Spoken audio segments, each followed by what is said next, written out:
What is beauty saying to me?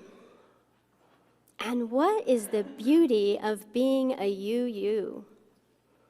These are the questions that have been bopping around in my heart and hopping around in my brain all week. But to start, I want to shimmy a few beats back and talk about what I mean by beauty. Where does this word even come from?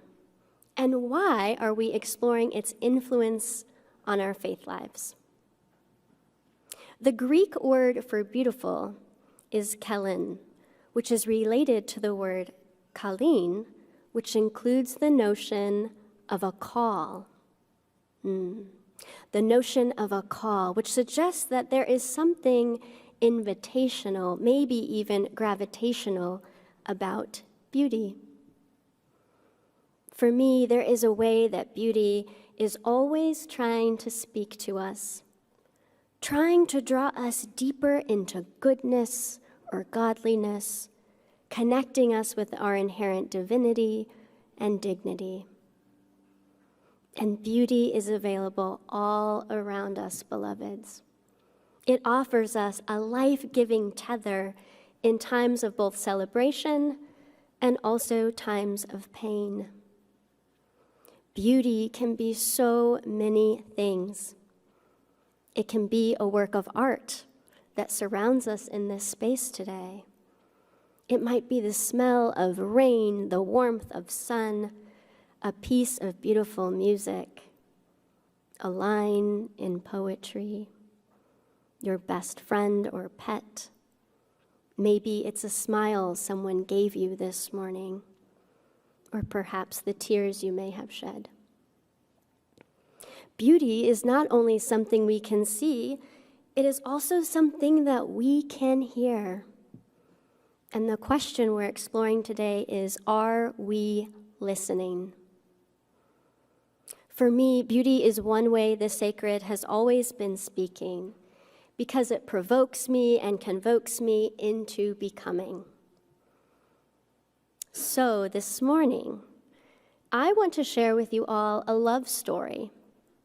And it's a love story about the beauty of my becoming a Unitarian Universalist. And it is also a story about how beauty has spiritually helped me find my way back and also find a way forward. And my hope is that if you pay close attention and are really listening, you might even notice the places where my story resonates with yours and is part of the more beautiful, larger chapter about the becoming of our faith.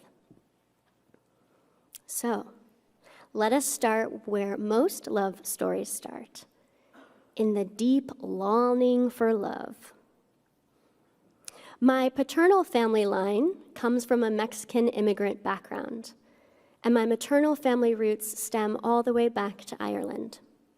So growing up, the soil that lovingly held my family tree, that didn't necessarily need a cultural translation, was Catholicism.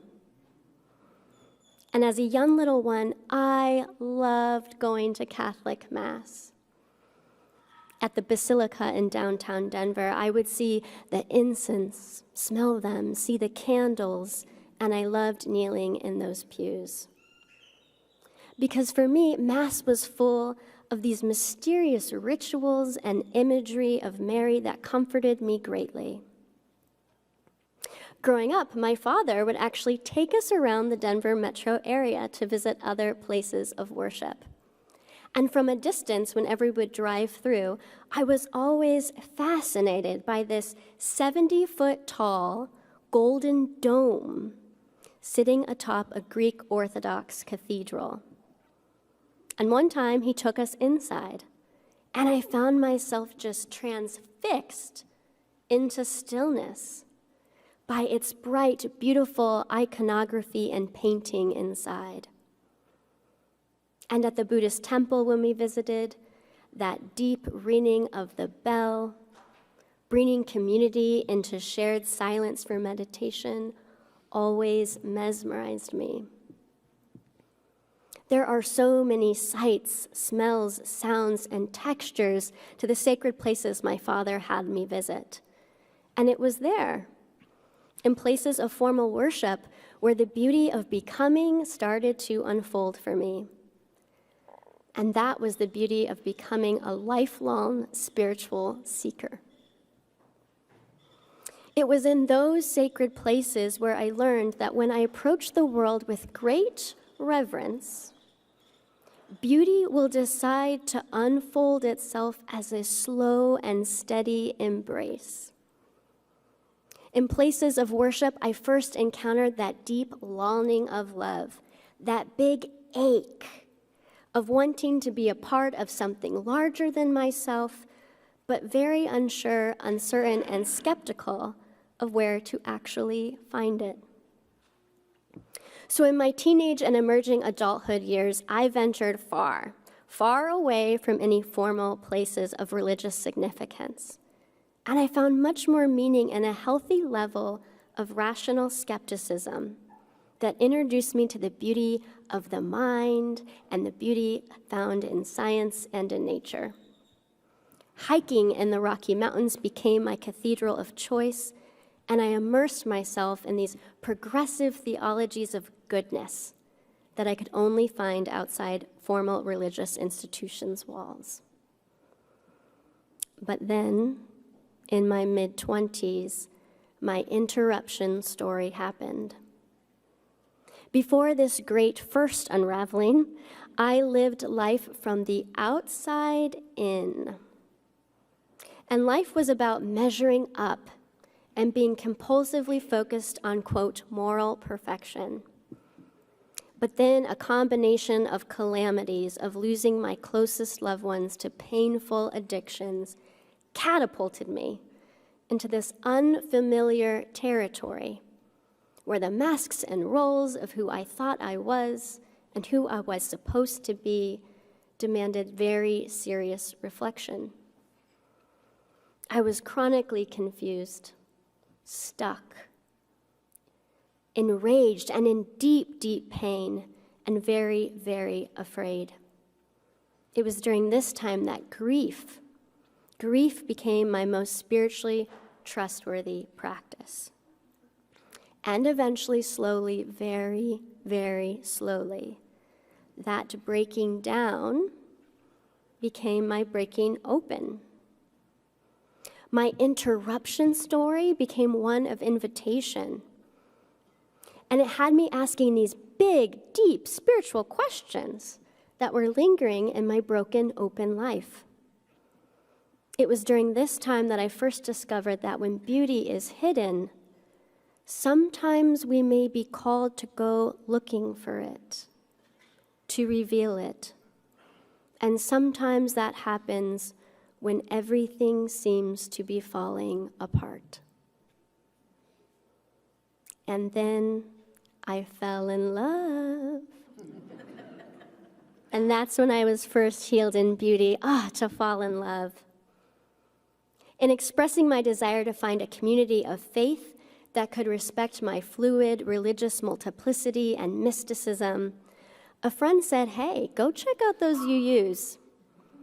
So I took myself on this tour of congregations in the Denver metro area, and I was shaking my head with that smile, knowing that decades later, here I was on another spiritual adventure, doing a version of what my father did to me, which I now understand was for me when I was little. And it was love at first sight, y'all.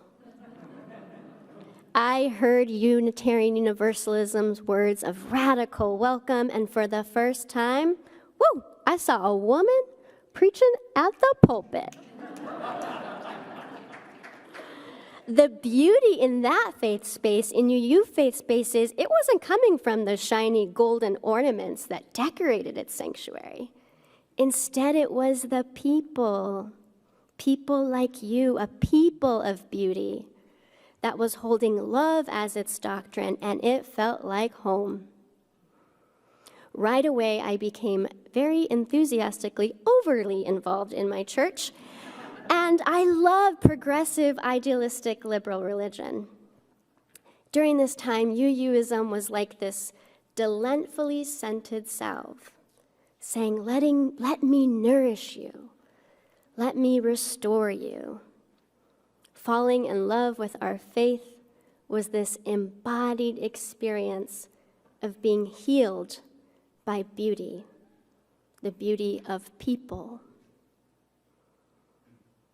But my honeymoon phase started to fade when I entered seminary during that first fall of the pandemic. I had fallen in love with UUism, but I didn't know what it meant to land in love. And it was a rough landing for me, because it's also when and how the faith tradition that I fell in love with first broke my heart.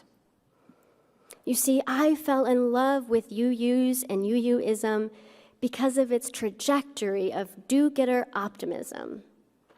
Unitarian Universalism was the place where I felt inspired to make a positive, real change in the world.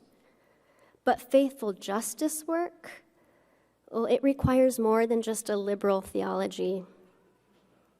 Liberal religion has too often focused on this hyper-individualized search for truth and meaning, and historically, it has missed the honest discussion about how to be held accountable in dismantling systems of oppression.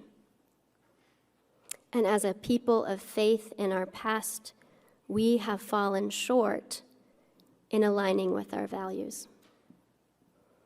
Painfully, UUism has also been avoidant about the ways in which classism, racism, and other forms of discrimination continue to cause harm and operate inside our very sanctuaries today.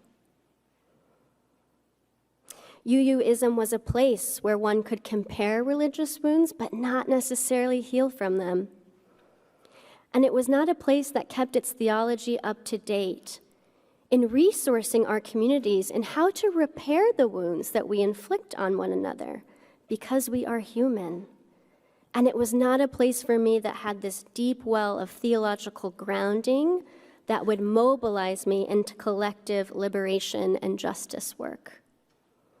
I found myself in a difficult landing in love, where the progressive movement of our faith was inspiring as a vision, but it broke my heart when I saw its struggles to move beyond optimism and more fully into the principled work of liberation. And it was here, in that heartbreak of landing in love and reckoning and rumbling with the hurts of our faith, that I learned when beauty is absent, maybe we are called to create it. But to do that, I had to learn how to rise in love. So for quite some time, I actually put the path of ordination to be a UU minister off to the side and as far away as possible. I was in this deep, deep struggle about the future of our faith and what my role and place was in it. During this time, I took this posture of self-righteous distance from, quote, those religious liberals who, quote, just don't get it, which was honestly only me trying to save face to avoid the discomfort which accompanies the real holy work we are called to do. And rising in love brought me immense humility. During this time, I joined Showing Up for Racial Justice, or Surge Faith, which is a community organizing group that calls white people of faith in, not calling them out, into finding their shared interest in how to build a world for freedom for us all. And through this experience, I had to learn a way to call myself in and confront the ways in which I was turning my back on my own people.